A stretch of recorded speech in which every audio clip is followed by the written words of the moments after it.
அன்பின் வணக்கம். தேன்கூடு வழங்கும் லியோ டால்ஸ்டாய் எழுதிய போரும் வாழ்வும் ஆடியோ புத்தகம். மொழிபெயர்ப்பு TS சொக்கலிங்கம். போரும் வாழ்வும் பகுதி 1, புத்தகம் 5. வாசிப்பவர் ரே விஜயலட்சுமி. அத்தியாயம் 16. டெனிசோ மீது இராணுவ விசாரணை. சக்கரவர்த்தி விஜயம் செய்ய போகிறார் என்ற செய்தியை கேட்டு ஏப்ரல் மாதத்தில் துருப்புகள் உற்சாகமடைந்தார்கள். பார்டென்ஸ்டைன் என்ற இடத்தில் சக்கரவர்த்தி நடத்திய அணிவகுப்பு காட்சியில் ரஸ்டோவ் கலந்து கொள்வதற்கு சந்தர்ப்பமில்லை. ஏனெனில் அந்த இடத்திலிருந்து வெகு தூரத்தில் பாவ்லாக்ராட் பட்டாளம் நிறுத்தி வைக்கப்பட்டிருந்தது. அவர்கள் அங்கு கூடாரம் அடிக்காமல் ஜாகைகளில் தங்கி வந்தார்கள். ஒரு மண் குடிசையை சிப்பாய்கள் கட்டி மரக்கிளைகளை அதன் கூரையாக அமைத்திருந்தார்கள். அதில்தான் ரஸ்டோவும் டெனிசோவும் தங்கி வந்தார்கள். அந்த குடிசையை பின்வரும் விதத்தில் அமைத்தார்கள். அந்த அமைப்பு அச்சமயம் பழக்கத்தில் இருந்து வந்தது. அதாவது 3.5 அடி அகலத்திலும் 4 அடி 8 அங்குல ஆழத்திலும் 8 அடி நீளத்திலும் முதலில் ஒரு அரணை வெட்டுவார்கள். அந்த அரணின் ஒரு பக்கத்தில் வாசற்படிகள் வெட்டிவிடப்பட்டிருக்கும். இந்த படிகள்தான் உள்ளே நுழைவதற்கு வழியாக இருக்கும். அந்த அரண்தான் அறையாக விளங்கும். படைப்பிரிவின் கமாண்டர் போன்ற அதிர்ஷ்டசாலிகளுக்கு அங்கே ஒரு சௌகரியம் உண்டு. அதாவது வாசலுக்கு எதிராக மற்றொரு பக்கத்தில் கழிகளின் மீது ஒரு பலகையை போட்டு அதை மேஜையாக அவர்கள் உபயோகித்துக் கொள்வார்கள். அந்த அரணின் 2 பக்கங்களிலும் 2.5 அடி அகலத்தில் பூமி வெட்டிவிடப்பட்டிருக்கும். இதை தங்கள் படுக்கையாகவோ சோஃபாவாகவோ உபயோகப்படுத்தி கொள்வார்கள். அந்த அரணின் மத்தியில் ஒருவர் எழுந்து நின்றால் தலையில் இடிக்காத விதத்தில் கூரை போடப்பட்டிருக்கும். அந்த மேஜைக்கு சமீபத்தில் படுக்கையை போட்டுக்கொண்டால் படுக்கையில் எழுந்து உட்கார்ந்திருக்க கூட இடம் இருக்கும். டெனிசோ பட்டாளத்திலுள்ள சிப்பாய்கள் அவர்கள் மீது மிகுந்த பிரியம் கொண்டிருந்தபடியால் அவர் சொகுசாக வாழ்ந்து வந்தார். அந்த கூரையின் ஒரு பக்க கோடியில் ஒரு பலகையை வைத்து அதில் ஒரு உடைந்த கண்ணாடியை இணைத்து ஜன்னல் மாதிரி சிப்பாய்கள் செய்து வைத்திருந்தார்கள். குளிர் அதிகமாயிருந்தால் சிப்பாய்களின் கணப்பு மூட்டங்களிலிருந்து ஒரு இரும்பு தகட்டில் தீ கங்குகளை கொண்டு வந்து வாசல் படியில், அதாவது வரவேற்பறையில் வைப்பார்கள். குடிசையின் அந்த பகுதியை டெனிசோ அப்படித்தான் குறிப்பிடுவார். அச்சமயம் அங்கே வெதுவெதுப்பாய் இருந்தபடியால் டெனிசோ ரஸ்டோவுடன் எப்போதுமே வந்து பேசிக்கொண்டிருக்கும் அதிகாரிகளில் சிலரும் அங்கே உட்கார்ந்திருந்தார்கள். அச்சமயம் ஷர்ட்டுகள் மட்டுமே அணிந்திருந்தார்கள். ஏப்ரல் மாதத்தில் ரஸ்டோவ் உத்தரவு அதிகாரி வேலையில் போடப்பட்டார். ஒரு நாள் காலையில் இரவு முழுவதுமாக வேலை செய்துவிட்டு திரும்பி 7 மணிக்கும் 8 மணிக்கும் இடையில் வந்தார். தீக்கங்குகளை கொண்டு வரும்படி அவர் சொன்னார். மழையில் நனைந்த தம்முடைய உள் சட்டைகளை களைந்துவிட்டு பிரார்த்தனை செய்த பின்பு தேநீர் பருகினார். அதன் பின்னால் அவர் கொஞ்சம் உஷ்ணமடைந்து தம்முடைய மேஜை மீதுள்ள சாமான்களை ஒழுங்குபடுத்தினார். காற்றினால் அவருடைய முகம் சிவந்திருந்தது. அவர் உடம்பில் ஷர்ட்டை தவிர வேறு எதுவும் இல்லை. தமது கைகளை தலைக்கு கீழாக வைத்து மல்லாந்து படுத்தார். தாம் வேவு பார்த்து வந்த வேலைக்காக இன்னும் சில தினங்களில் தமக்கு பதவி உயர்வு சாத்தியமாகும் என்பதை அவர் மகிழ்ச்சியுடன் சிந்தித்து வந்தார். வெளியே எங்கேயோ போயிருந்த டெனிசோவுடன் அவர் பேச விரும்பியதால் அவர் வரவை எதிர்பார்த்து கொண்டிருந்தார். திடீரென்று ஒரு நடுக்கமான குரலில் குடிசைக்கு பின்னால் டெனிசோ கூச்சலிட்டது கேட்டது. அவர் மிகுந்த பரபரப்படைந்ததாக தோன்றியது. அவர் யாருடன் பேசி கொண்டிருக்கிறார் என்பதை அறிவதற்காக ரஸ்டோவ் ஜன்னல் வழியாக பார்த்தார். அங்கே ஜாகை வசதி அதிகாரி டாப்சிங்காவுடன் அவர் பேசி கொண்டிருந்ததை கண்டார். அந்த மாஷ்கா கிழங்குகளை அவர்களை உண்ணாதபடி தடுக்க வேண்டுமென்று நான் உனக்கு உத்தரவு கொடுத்திருந்தேன் என்று டெனிசோ கூச்சலிட்டார். லாஜர் சுக் என்பவன் வயல்களிலிருந்து அந்த கிழங்குகளை கொண்டு வருவதை நானே என்னுடைய கண்களால் பார்த்தேன். மேன்மை தங்கியவரே, நான் திரும்ப திரும்ப உத்தரவு கொடுத்து கொண்டேதான் இருக்கிறேன். ஆனால் அவர்கள் கீழ்ப்படுகிறதா இல்லை என்றார் அந்த ஜாகை வசதி அதிகாரி. ரஸ்டோவ் மீண்டும் தமது படுக்கையில் படுத்து மன திருப்தியோடு யோசித்து கொண்டிருந்தார். அவர் என்ன வேண்டுமானாலும் சந்தடியும் பரபரப்பும் செய்து கொண்டிருக்கட்டும். என்னுடைய வேலை முடிந்துவிட்டது. நான் சௌக்கியமாக படுத்திருக்கிறேன் என்று எண்ணினார். டெனிசோவின் சேவகனான அந்த தந்திரமான தைரியமான லாவ்ருஷ்காவின் குரல் அவருக்கு கேட்டது. அதோடு ஜாகை வசதி அதிகாரியின் குரலும் கேட்டது. பிஸ்கோத்துகள், காளை மாடுகள், சரக்கு ஏற்றிய வண்டிகள் ஆகியவற்றை பற்றி லாவ்ருஷ்கா வெளியே சாமான்கள் வாங்க போன இடத்தில் தான் கண்டதை பற்றி சொல்லிக் கொண்டிருந்தான். அப்புறம் தூரமாகவும் இன்னும் அதிக தூரமாகவும் டெனிசோவின் குரல், இரண்டாவது பட்டாள பிரிவினர்களே, சேனத்தில் ஏறுங்கள் என்று உத்தரவிடுவது கேட்டது. இப்போது அவர்கள் எங்கே போகப் போகிறார்கள் என்று ரஸ்டோவ் எண்ணினார். 5 நிமிஷங்களுக்கு பிறகு டெனிசோவ் குடிசைக்குள் வந்தார். சேறு நிறைந்த தமது ஜோடுகளோடு படுக்கையில் அமர்ந்து தமது சுங்கானை பற்ற வைத்தார். தமது சாமான்களை கோபத்தோடு அங்கும் இங்கும் வீசினார். தமது சவுக்கை எடுத்து கொண்டார். உடைவாளை மாட்டிக்கொண்டு மீண்டும் வெளியே போனார். அவர் எங்கே போகிறார் என்று ரஸ்டோவ் கேட்டதற்கு கோபமாகவும் தெளிவில்லாமலும் ஏதோ ஒரு வேலையாக போவதாக பதில் சொன்னார். என்னை பற்றி பின்னால் கடவுளும் நமது பெரிய சக்கரவர்த்தியும் தீர்ப்பு கூறிக்கொள்ளட்டும் என்று வெளியே போகும்போது டெனிசோவ் சொன்னார். சகதி வழியாக பல குதிரைகள் ஓடும் குளம்படி ஓசையை ரஸ்டோவ் கேட்டார். டெனிசோவ் எங்கே போகிறார் என்பதை கண்டுபிடிப்பதற்கு கூட ரஸ்டோவ் சிரமம் எடுத்துக்கொள்ளவில்லை. தமது படுக்கையில் வெதுவெதுப்பாக அவர் படுத்திருந்தபடியால் அயர்ந்து தூங்கிவிட்டார். மாலை வரையில் அந்த குடிசையை விட்டு வெளியே வரவில்லை. இன்னும் டெனிசோவும் திரும்பி வரவில்லை. சீதோஷ்ண நிலை சௌகரியமாய் இருந்தது. அடுத்து குடிசைக்கு பக்கத்தில் 2 அதிகாரிகளும் ஒரு தொண்டரும் ஸ்வாய்கா என்ற விளையாட்டை விளையாடி கொண்டிருந்தார்கள். அவர்கள் சிரித்து கொண்டு சகதியில் மறைந்திருந்த துண்டு துரும்புகளை எடுத்து வீசி எறிந்து கொண்டிருந்தார்கள். அவர்களோடு ரஸ்டோவும் சேர்ந்து கொண்டார். அவர்கள் விளையாடி கொண்டிருந்த போது சில சரக்கு வண்டிகள் அவர்களை பார்த்து வருவதையும் அவற்றின் பின்னால் எலும்பாய் மெலிந்திருந்த குதிரைகள் மீது 15 குதிரை வீரர்கள் வருவதையும் அவர்கள் கண்டார்கள். அந்த வண்டிகளை காவல் காத்து கொண்டு வந்த அந்த குதிரை வீரர்கள் எல்லை கயிற்றுக்கு வந்ததும் நின்றார்கள். பல குதிரை வீரர்கள் அவர்களை சுற்றி நின்று கொண்டார்கள். இதோ பாருங்கள், உணவுப் பொருட்கள் இல்லை என்று டெனிசோவ் கவலைப்பட்டு கொண்டிருந்தார். இதோ உணவுப் பொருட்கள் வந்துவிட்டன என்றார் ரஸ்டோவ். ஆமாம், வந்துவிட்டன. நம்முடைய சிப்பாய்கள் இப்போது மகிழ்ச்சியாயிருப்பார்கள் அல்லவா என்றார்கள் அந்த அதிகாரிகள்.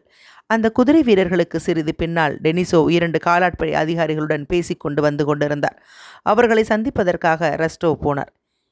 கேப்டனே, நான் உம்மை எச்சரிக்கிறேன் என்று அந்த அதிகாரிகளில் குட்டையாகவும் மெலிந்தும் இருந்த ஒருவர் கோபத்தோடு சொன்னார்.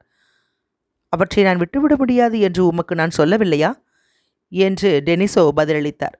கேப்டனே, நீர் இந்த செய்கைக்கு பதில் சொல்ல வேண்டியிருக்கும். இது சிப்பாய் கழகத்தை போன்றது. அதாவது சொந்த பட்டாளத்தை சேர்ந்த சரக்கு வண்டிகளை அபகரிப்பதாகும். எங்கள் வீரர்கள் 2 தினங்களாக உணவு இல்லாமல் இருக்கிறார்கள். எங்களுடைய ஆட்கள் 2 வாரங்களாக உணவு எதுவும் இல்லாமல் இருக்கிறார்கள் என்றார் டெனிசோவ். இது பகல் கொள்ளை. இதற்கு நீர் பதில் சொல்லியாக வேண்டும் ஐயா என்று அந்த காலாட்படை அதிகாரி தமது குரலை உயர்த்தி கூறினார்.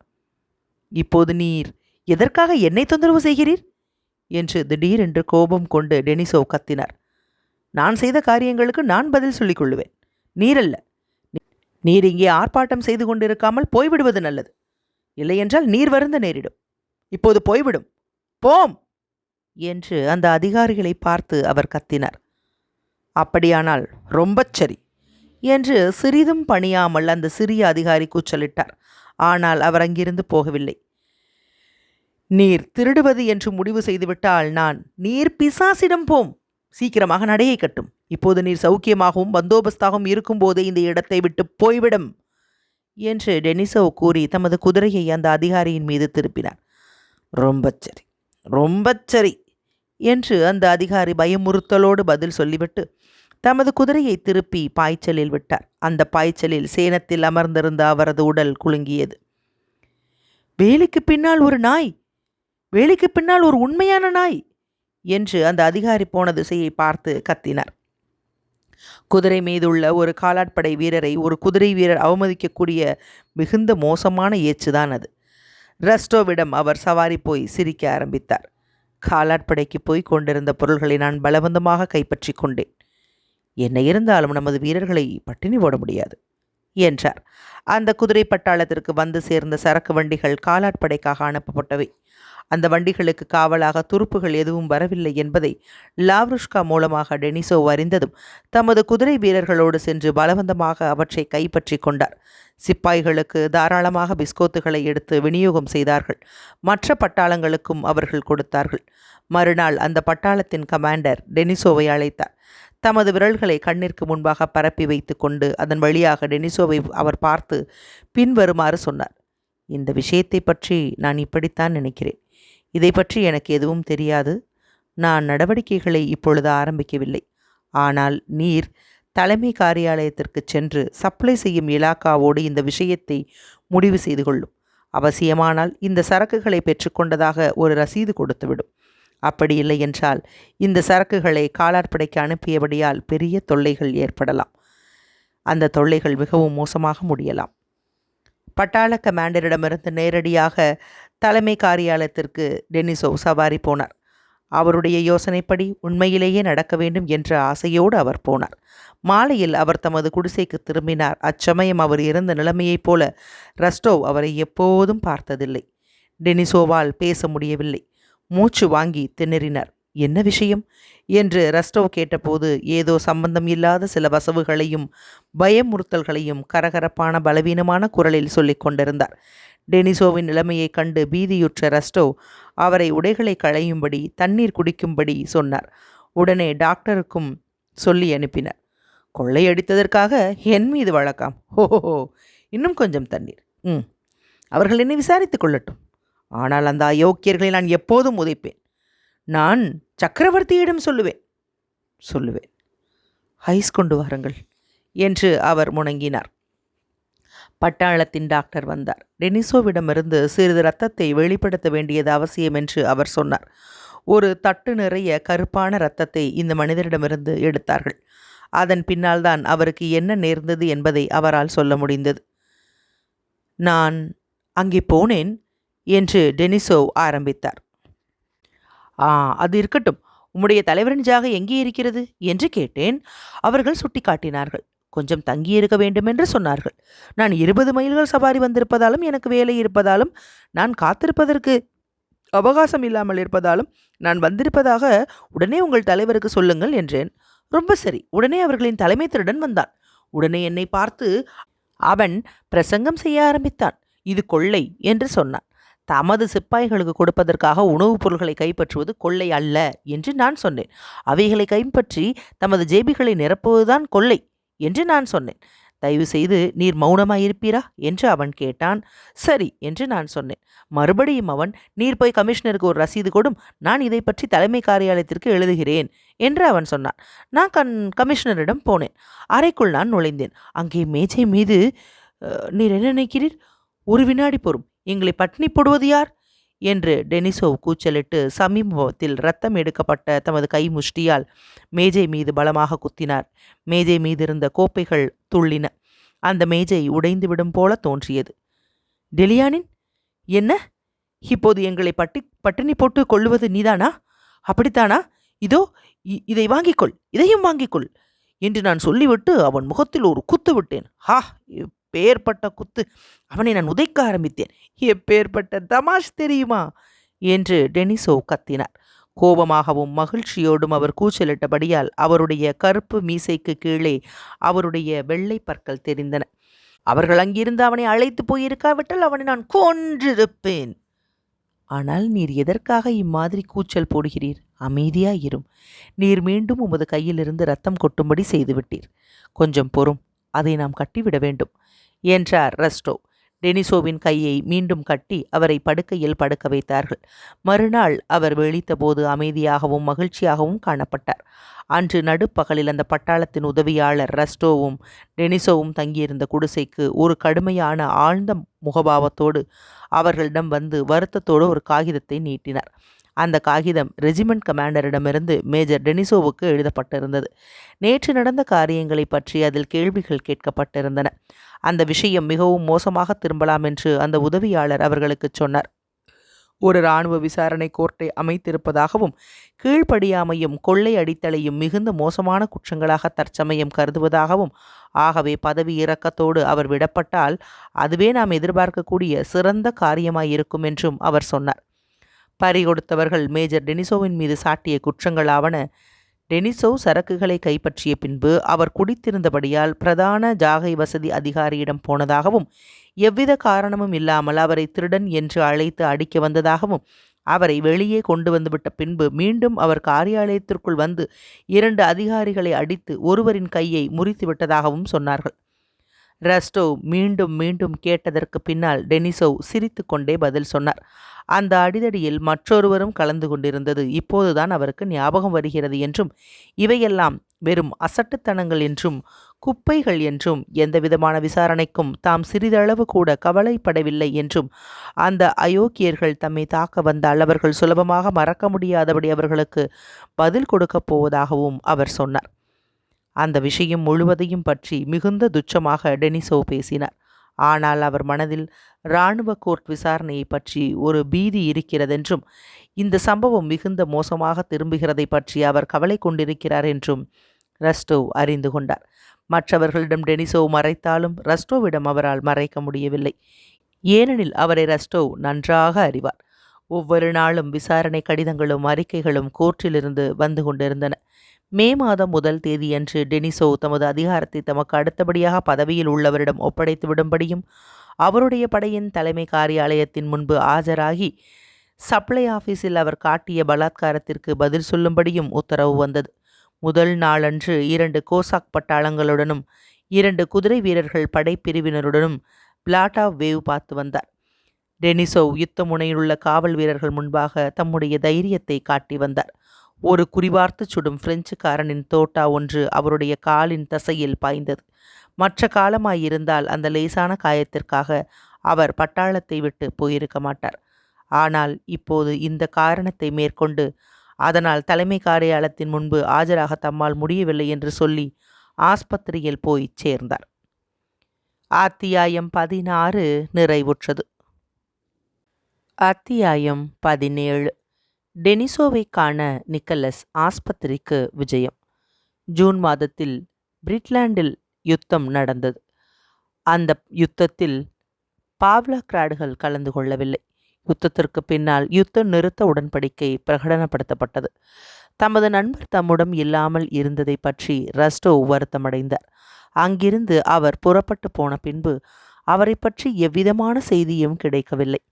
அவருக்கு ஏற்பட்ட காயம் எப்படி இருக்கிறது என்பதையும், அவருடைய காரியங்கள் எப்படி நடந்து கொண்டிருக்கின்றன என்பதை பற்றியும் அறிய ஆவல் கொண்டார்.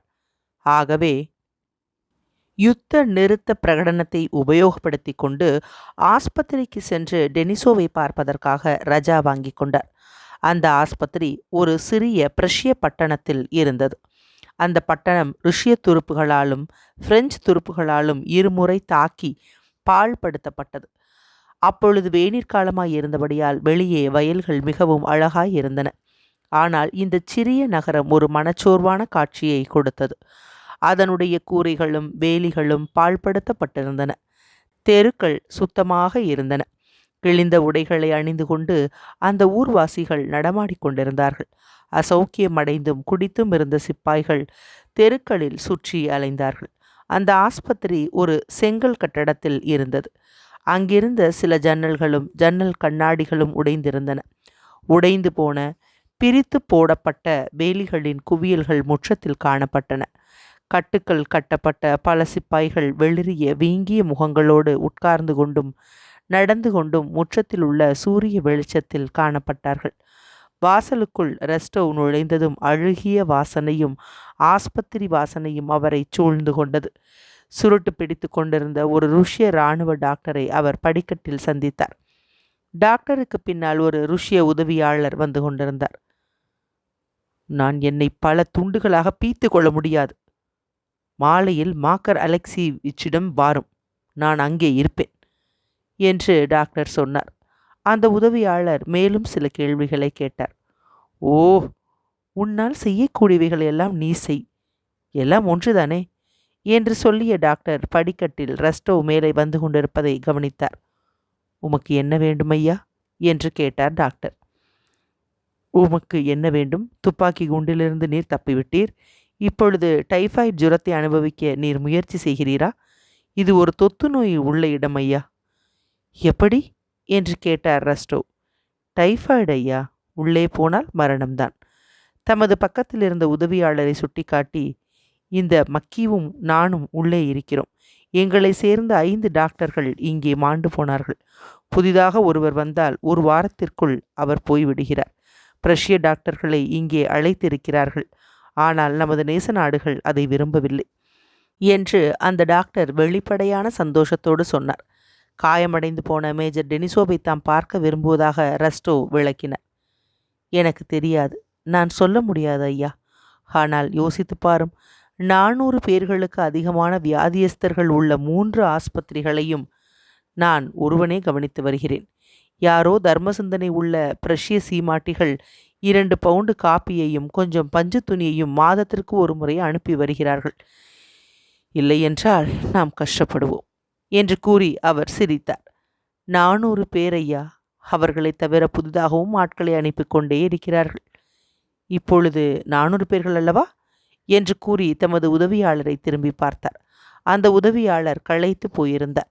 இந்த வாய்ப்பேச்சு டாக்டரிடம் அவர் எரிச்சலும் அதிருப்தியும் கொண்டிருந்தபடியால் அவர் எப்பொழுது போவார் என்று காத்து கொண்டிருந்தார்.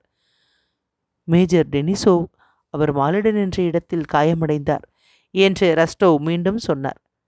செத்து போய்விட்டார் என்று நினைக்கிறேன், இல்லையா மாக்கிவ் என்று ஒரு பாராமுகமான தொனியில் டாக்டர் கேட்டார். என்றாலும் அந்த உதவியாளர் டாக்டர் சொல்லுவதை உறுதி செய்யவில்லை. அவர் உயரமானவரா, சிவந்த தலைமுடி உள்ளவரா என்று கேட்டார் டாக்டர். டெனிசோவின் தோற்றத்தை ரஸ்டோ வர்ணித்தார்.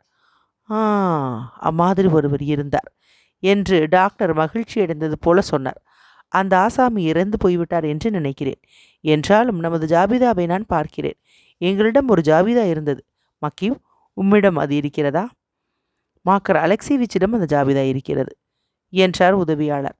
ஆமாம், அதிகாரிகளின் வார்டுகளுக்கு நீர் வந்தால் நீரே பார்த்து கொள்ளலாம் என்று அவர் ரஸ்டோவை பார்த்து சொன்னார். நீர் போகாமல் இருப்பது நல்லது. போனீரானால் நீர் இங்கேயே தங்கிவிட நேரிடும் என்றார் டாக்டர். ஆனால் ரஸ்டோ அவரிடம் தலை வணங்கிவிட்டு தமக்கு வழிகாட்டும்படி அவருடைய உதவியாளரை கேட்டார். என்னை நீர் அப்புறம் குறை கூற வேண்டாம் என்று அந்த டாக்டர் கூச்சலிட்டார். ரஸ்டோவும் அந்த உதவியாளரும் இருட்டான ஆளோடி வழியாக போனார்கள். அங்கே துர்வாசனை பலமாய் இருந்தது. ரஸ்டோ தமது மூக்கை பிடித்து கொண்டார். சிறிது தயங்கி மேலே போவதற்கு முன்பாக தனது முழு பலத்தையும் திரட்டி கொண்டார். வலப்பக்கம் ஒரு கதவு திறந்தது. மெலிந்த மஞ்சள் நிறமான ஒரு பேர்வழி காலில் ஜோடி இல்லாமலும் உள் சட்டையை தவிர வேறு எதுவும் இல்லாமலும் நொண்டிக் கொண்டு வெளியே வந்து தாங்கு கட்டையோடு கதவுகளில் சாய்ந்து கொண்டு மினுமினுப்பான கண்களோடு அங்கு போய்க் கொண்டிருந்தவர்களை பார்த்து கொண்டிருந்தார். அந்த வாசல் வழியாக ரஸ்டோ உள்ளே பார்த்த பொழுது அங்கே காயமடைந்தவர்கள் தரையில் வைக்கோல் மீதும் மேல் சட்டைகள் மீதும் படுத்திருந்ததை கவனித்தார். நாம் உள்ளே போய் பார்க்கலாமா? அங்கே பார்ப்பதற்கு என்ன இருக்கிறது என்றார் உதவியாளர். அந்த உதவியாளர் உள்ளே போக விரும்பவில்லை என்பது தெளிவாய் தெரிந்தது. அதை தெரிந்ததும் ரஸ்டோ சிப்பாய்களின் வார்டுக்குள் நுழைந்தார். ஆளோடியில் அவர் அனுபவித்த துர்வாசனை இங்கே இன்னமும் அதிக பலமாய் இருந்ததை அவர் கண்டார். ஒரே ஒரு வித்தியாசம் என்னவென்றால், இந்த இடத்தில் இந்த துர்வாசனை மிக பலமாய் இருந்தபடியால் அங்குள்ள துர்வாசனைக்கு மூலமான இடம் இதுதான் என்று தோன்றியது. பெரிய ஜன்னல்களின் வழியாக சூரிய வெளிச்சத்தினால் மிகுந்த பிரகாசம் அடைந்திருந்த ஒரு நீளமான அறையில் சுவரை பார்க்க தலை வைத்து மத்தியில் ஆட்கள் போவதற்கு இடம் விட்டு 2 வரிசைகளில் காயம்பட்டவர்களும் அசௌக்கியம் அடைந்தவர்களும் படுத்திருந்தார்கள். அவர்களில் அநேகர் பிரஞை இல்லாமல் இருந்தபடியால் புதிதாய் அங்கு வந்தவர்களை பற்றி கவனிக்கவே இல்லை. பிரஞை உள்ளவர்கள் தாங்கள் சிறிது எழுந்தோ அல்லது தங்களுடைய மெலிந்த மஞ்சள் நிறமான முகங்களை சிறிது உயர்த்தியோ காட்டினார்கள். ஆனால் எல்லாருமே அங்கு வந்த ரஸ்டோவை கூர்மையாக கவனித்தார்கள்.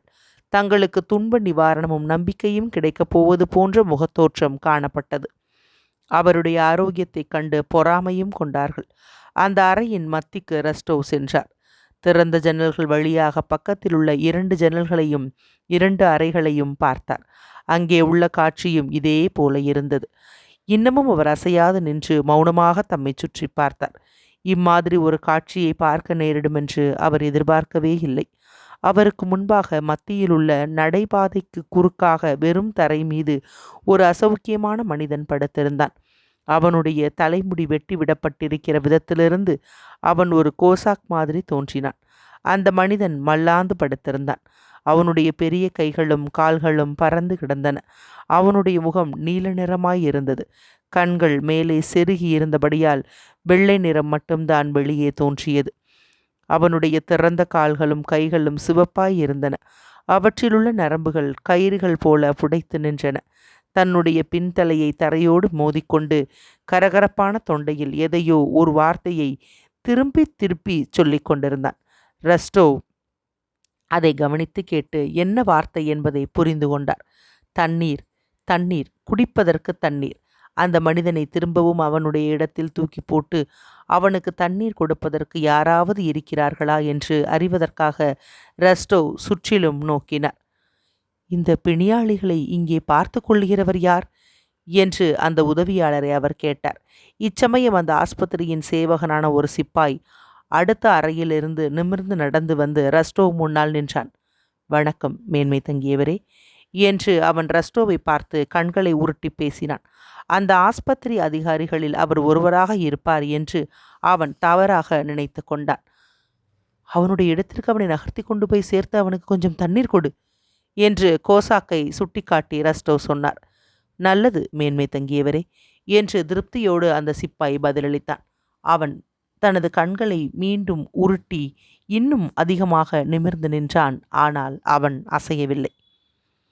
இல்லை, இங்கே எதுவும் செய்வது சாத்தியமில்லை என்று ரஸ்டோவ் நினைத்து தமது பார்வையை கீழ் நோக்கி வெளியே புறப்படலானார். ஆனால் தமக்கு வலப்பக்கத்தில் யாரோ ஒருவர் மிகுந்த கூர்மையாக தம்மை நோக்குவதை அவர் உணர்ந்தார். மூளையின் பக்கமாக ஒரு மேல் சட்டை மீது சவரம் செய்யப்படாமல் வெள்ளை தாடியோடு எலும்பு கூடாக மெலிந்து கடுமையான மஞ்சள் முகத்தோடு கண்களை கூர்மையாக ரஸ்டோவ் மீது பதித்திருப்பதை அவர் கண்டார். அந்த மனிதனுக்கு பக்கத்தில் உள்ளவர் மெதுவாக ஏதோ ஒன்றை அவருக்கு சொல்லி ரஸ்டோவை சுட்டிக்காட்டினர். அந்த வயதான மனிதர் தம்மிடம் பேச விரும்புவதை ரஸ்டோவ் கவனித்தார். அவரிடம் ரஸ்டோவ் நெருங்கி பார்த்தபோது அவருடைய ஒரு கால் உள்ளே மடங்கி இருப்பதையும் மற்றொரு கால் முட்டிக்கு மேலாக துண்டிக்கப்பட்டிருப்பதையும் கண்டார். அவருக்கு மற்றொரு பக்கத்தில் உள்ள பேர்வழி அசையாமல் சிறிது தூரத்தில் படுத்திருந்தார். அவர் மூக்கு சப்பையாக இருந்தது. அவர் ஒரு வாலிப சிப்பாயாக இருந்தார். அவருடைய கண்கள் மேலே செருகியிருந்தன. அவருடைய வெளிரிய முகத்தில் இன்னும் புள்ளிகள் காணப்பட்டன. அந்த வாலிப சிப்பாயை ரஸ்டோவ் பார்த்ததும் அவருடைய முதுகெலும்பு வழியாக ஒரு குளிர்ச்சி இறங்கியது. ஏன் இந்த ஆள் என்று உதவியாளரை பார்த்து திரும்பி பேச ஆரம்பித்தார். மேன்மை தங்கியவரே, நாங்கள் எம்மாதிரியாக உம்மிடம் கெஞ்சிக் கொண்டிருக்கிறோம் என்று வயோதிக சிப்பாய் தமது நாடி துடிதுடிக்க பேசினார். இன்று காலையிலேயே அவர் இறந்துவிட்டார். என்ன இருந்தாலும் நாங்கள் எல்லாரும் மனிதர்கள், நாய்கள் அல்ல. இப்பொழுது யாராவது ஒரு ஆளை அனுப்புகிறேன். அவரை எடுத்துக்கொண்டு போய்விடுவார்கள். உடனே எடுத்துக்கொண்டு போவார்கள் என்று அந்த உதவியாளர் வேகமாகச் சொன்னார். மேன்மை தங்கியவரே, நாம் போகலாம். ஆம் ஆம் ஆம், நாம் போவோம் என்று ரஸ்டோவ் அவசரமாகச் சொல்லி தமது பார்வையை கீழ் நோக்கினார். இரு வரிசைகளிலும் கோபமான பொறாமையான கண்கள் அவர் மீது பாய்ந்து நிற்க அவர் அவற்றிலிருந்து தப்ப முயற்சித்து உடல் குறுகி அறையை விட்டு வெளியே போனார். அத்தியாயம் 17 நிறைவுற்றது. அத்தியாயம் 18. ஆஸ்பத்திரியில் டெனிசோவுடன் நிக்கலஸ். ஆளோடி வழியாக போய் அதிகாரிகளின் வார்டுகளுக்கு அந்த உதவியாளர் ரஸ்டோவை அழைத்துச் சென்றார். அந்த வார்டுகளில் 3 அறைகள் இருந்தன. கதவுகள் திறந்து கிடந்தன. இந்த அறைகளில் படுக்கைகள் போடப்பட்டிருந்தன. காயமடைந்தவர்களும் அசௌக்கியமானவர்களும் அந்த படுக்கைகளில் படுத்து கொண்டும் உட்கார்ந்து கொண்டும் இருந்தார்கள். ஆஸ்பத்திரி கவுன்களை அணிந்து கொண்டு சிலர் அந்த அறைகளிலேயே அங்கும் இங்கும் போய்க் கொண்டிருந்தார்கள். முதலாக அந்த அதிகாரிகளின் வார்டில் ரஸ்டோவ் ஒரு மெல்லிய சிறிய மனிதரை சந்தித்தார். அவருக்கு ஒரு கைதான் இருந்தது. தலையில் ஒரு தொப்பியோடு ஒரு ஆஸ்பத்திரி கவுனோடு வாயின் பற்களிடையே ஒரு சுங்கானோடு முதல் அறையில் அவர் சுற்றி கொண்டிருந்தார். அவரை முன்னால் எங்கே பார்த்தார் என்பதை நினைவு கொள்ள ரஸ்டோவ் முயற்சித்து அவரை பார்த்தார். நாம் மறுபடியும் எங்கே சந்திக்கிறோம் என்பதை இதோ பாரும் என்று அந்த சிறிய மனிதர் சொன்னார். டூஷின், உமக்கு ஞாபகம் வரவில்லையா? ஷான் கிராபன் என்ற இடத்தில் உமக்கு நான் பீரங்கி வண்டியில் இடம் கொடுக்கவில்லையா? என்னை கொஞ்சம் வெட்டிவிட்டார்கள், இதோ பாரும் என்று அவர் புன்னகையோடு காலியாக தொங்கிக் கொண்டிருந்த தமது சட்டையின் கையை காட்டினார். வசேலி டிமிட்ரிச் டெனிசோவை நீர் தேடிக்கொண்டிருக்கிறீரா? அவர் எனக்கு பக்கத்தில் இருப்பவர் என்று சொல்லி பக்கத்து அறைக்கு டூஷின் அழைத்துச் சென்றார். அங்கிருந்து சிரிப்பு குரல்கள் பல வந்து கொண்டிருந்தன. இந்த இடத்தில் அவர்கள் எப்படித்தான் சிரிக்க முடியும், அல்லது வாழத்தான் எப்படி முடியும் என்று ரஸ்டோவ் நினைத்தார். சிப்பாய்களின் வார்டில் அவர் அனுபவித்த மாமிசம் அழுகியதால் ஏற்பட்ட அந்த பலமான துர்வாசனையை இன்னும் அவர் மறக்கவில்லை. அவர் அங்கிருந்து வெளியே வருகிற வரையில் இரு வரிசைகளிலும் இருந்து அவர் மீது பாய்ந்த அந்த கோபமான பொறாமையான பார்வைகளையும் கண்கள் பின்னால் செருகிய அந்த வாலிபச் சிப்பாயின் முகத்தையும் அவர் இன்னும் மறக்கவில்லை. டெனிசோவ் தமது படுக்கையில் தூங்கிக் கொண்டிருந்தார். நடுப்பகல் ஆகிவிட்ட போதிலும் அவருடைய தலையை கம்பளியால் மூடியிருந்தார். ஹா ரெஸ்டோவ், நீர் சௌக்கியமாயிருக்கிறீரா? நீர் எப்படி இருக்கிறீர் என்று பட்டாளத்தில் அவர் பேசும் அதே குரலில் இப்பொழுதும் அவர் பேசினார். அவருக்கு வழக்கமான உற்சாகமான கவலையில்லாத சுவாபத்திற்கு பின்னால் புதிதான கெடுதலான மறைந்து நின்ற உணர்ச்சிகள் டெனிசோவின் முகத்தோற்றத்திலும் அவருடைய வார்த்தைகளிலும் காணப்பட்டதை ரெஸ்டோவ் துக்கத்தோடு கவனித்தார். அவருடைய காயம் அற்பமானதாய் இருந்தாலும் அவர் காயமடைந்து 6 வாரங்கள் ஆன பின்பும் இன்னும் குணமாகவில்லை. அந்த ஆஸ்பத்திரியில் உள்ள மற்ற நோயாளிகளின் முகங்களைப் போலவே அவருடைய முகமும் வீங்கி வெளிரி இருந்தது. ஆனால் இதை கண்டு ரெஸ்டோவ் ஆச்சரியப்படவில்லை. அவர் ஆச்சரியப்பட்டது என்னவென்றால், தம்மை பார்த்து டெனிசோவ் சந்தோஷம் அடையவில்லை என்பதே ஆகும். தம்மை பார்த்து அவர் ஒரு செயற்கையான புன்சிரிப்பு கொள்கிறார் என்று நினைத்தார். பட்டாளத்தை பற்றியும் பொதுவான நிலைமையை பற்றியும் டெனிசோவ் கேள்விகள் கேட்டார். ஆனால் ரெஸ்டோவ் பதில் சொல்லிய பொழுது அவைகளை அவர் கவனிக்கவில்லை. பட்டாளத்தை பற்றி ஞாபகமூட்டுவதை கூட டெனிசோவ் விரும்பவில்லை என்பதையும் ரெஸ்டோவ் கவனித்தார். ஆஸ்பத்திரிக்கு வெளியில் உள்ள அந்த சுதந்திரமான வாழ்க்கையை பற்றி பேசுவதையும் டெனிசோவ் விரும்பவில்லை என்று கண்டார். அந்த பழைய வாழ்க்கையை மறப்பதற்கு அவர் முயற்சிக்கிறார் என்றும், சப்ளை அதிகாரியிடம் அவர் செய்து கொண்ட தகராறு ஒன்றிலேயே அவருடைய கவனம் இப்பொழுது இருக்கிறதென்றும் அவர் நினைத்தார். அந்த தகராறு எப்படி இருக்கிறது என்று ரெஸ்டோவ் கேட்டபொழுது, கோர்ட்டிலிருந்து தமக்கு வந்த கடிதத்தையும் அதற்கு தாம் தயாராய் எழுதி வைத்திருந்த நகலையும் தமது தலையணைக்கு அடியிலிருந்து எடுத்தார். அந்த கடிதத்தை வாசித்த பொழுது அவர் பரபரப்பு அடைந்தார். தமது விரோதிகளுக்கு எழுதியிருந்த தம்முடைய காரமான பதிலை ரெஸ்டோவிடம் அவர் சுட்டி காட்டிய பொழுது அவர் இன்னும் அதிகமாக பரபரப்பு அடைந்தார். அவருடைய ஆஸ்பத்திரி தோழர்கள் வெளியே இருந்து புதிதாக வந்த ரெஸ்டோவை சுற்றி சூழ்ந்து நின்று கொண்டார்கள். டெனிசோவ் தமது பதிலை வாசிக்க ஆரம்பித்ததும் அவர்கள் கொஞ்சம் கொஞ்சமாக கலைய ஆரம்பித்தார்கள். அந்த கதையை அவர்கள் பல தடவை கேட்டிருப்பது போலவும் கேட்டு கேட்டு அலுத்து போய்விட்டது போலவும் அவர்களுடைய முகங்களிலிருந்து ரெஸ்டோவ் கவனித்து கொண்டார். அவருக்கு பக்கத்து படுக்கையிலிருந்து ஒரு பருமனான உலான் மட்டும் தமது படுக்கையிலேயே சோர்ந்து முகம் சுளித்து ஒரு சுங்கானை பிடித்து கொண்டு தொடர்ந்து உட்கார்ந்திருந்தார். அந்த சிறிய ஒற்றை கையுள்ள டூஷின் இன்னும் கவனித்து கேட்டு தம்முடைய அதிருப்தியை தலையசைப்பு மூலம் தெரிவித்து வந்தார். வாசிப்பின் மத்தியில் டெனிசோவை அந்த உலான் இடைமறித்தார். அவர் ரெஸ்டோவை பார்த்து, நான் என்ன சொல்கிறேன் என்றால், சக்கரவர்த்திக்கு மன்னிப்பு மனு கொடுப்பதுதான் மிகச் சிறந்ததாயிருக்கும் என்று கூறுகிறேன். பெரிய பரிசுகள் இப்பொழுது வழங்கப்பட போகின்றன என்று அவர்கள் சொல்லுகிறார்கள். ஆனால் நிச்சயமாக மன்னிப்பு கொடுக்கப்படும். நான் சக்கரவர்த்திக்கு மனு கொடுப்பதா என்று டெனிசோவ் தமது பழைய ஊக்கமான உணர்ச்சியான வேகத்தோடு பேச விரும்பி கூச்சலிட்டார். ஆனால் அவருடைய குரல் கையாலாகாத ஒரு கோபத்தை காட்டுவது போலவே இருந்தது. எதற்காக? நான் திருடனாயிருந்தால் மன்னிப்பு கொடுக்கும்படி நான் கேட்பேன். ஆனால் திருடர்களை காட்டியதற்காக என்னை இராணுவ கோட்டார்கள் விசாரிக்கிறார்கள். அவர்கள் என்னை விசாரித்து கொள்ளட்டும். நான் யாரை கண்டும் பயப்படவில்லை. நான் ஜாருக்காகவும் எனது நாட்டிற்காகவும் கண்ணியமாக வேலை செய்கிறேனே ஒழிய நான் திருடவில்லை. இதற்காக என்னை பதவியிலிருந்து இறக்குவதா? கவனமாய் கேளும். நான் அவர்களுக்கு நேரடியாக எழுதப் போகிறேன். நான் அவர்களுக்கு சொல்வது இதுதான். நான் கஜானாவை கொள்ளையடித்திருந்தால் நிச்சயமாகவே அது நன்றாய் எழுதப்பட்டிருக்கிறது என்றார் டூஷின். ஆனால் வசைலி டிமிட்ரிச், விஷயம் அதுவல்ல. ஒருவர் கீழ்ப்படிந்தாக வேண்டும். ஆனால் வசைலி டிமிட்ரிச் அப்படி செய்ய விரும்பவில்லை. நீர் செய்த காரியம் மிகுந்த மோசமானதென்று ஆடிட்டர் சொல்லியது உமக்கு தெரியும். நல்லது, மோசமாகவே இருக்கட்டும் என்றார் டெனிசோ.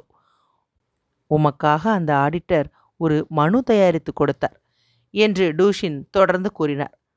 அந்த மனுவில் நீர் கையெழுத்திட்டு அதை எடுத்துக்கொண்டு போகும்படி இந்த கணவானிடம் சொல்லவும்.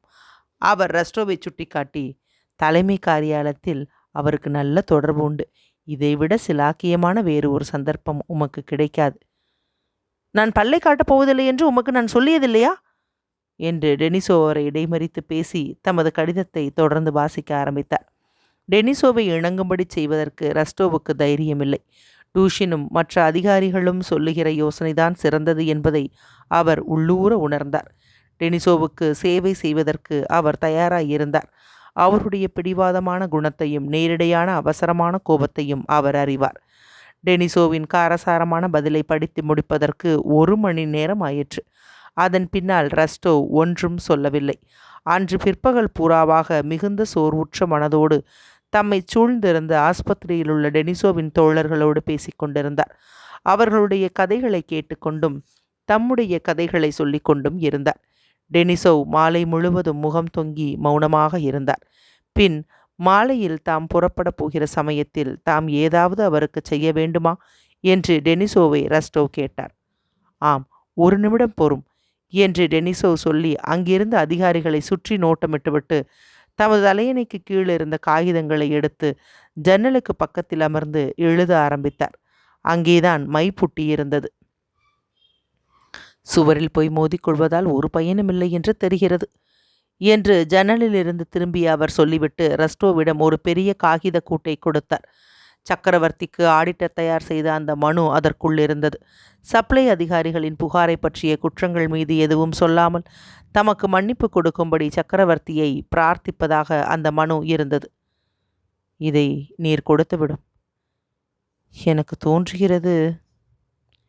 அவர் முடிக்கவில்லை. ஆனால் ஒரு வேதனையான இயற்கைக்கு விரோதமான பொன்முறுவலை காட்டினார். அத்தியாயம் 18 நிறைவுற்றது.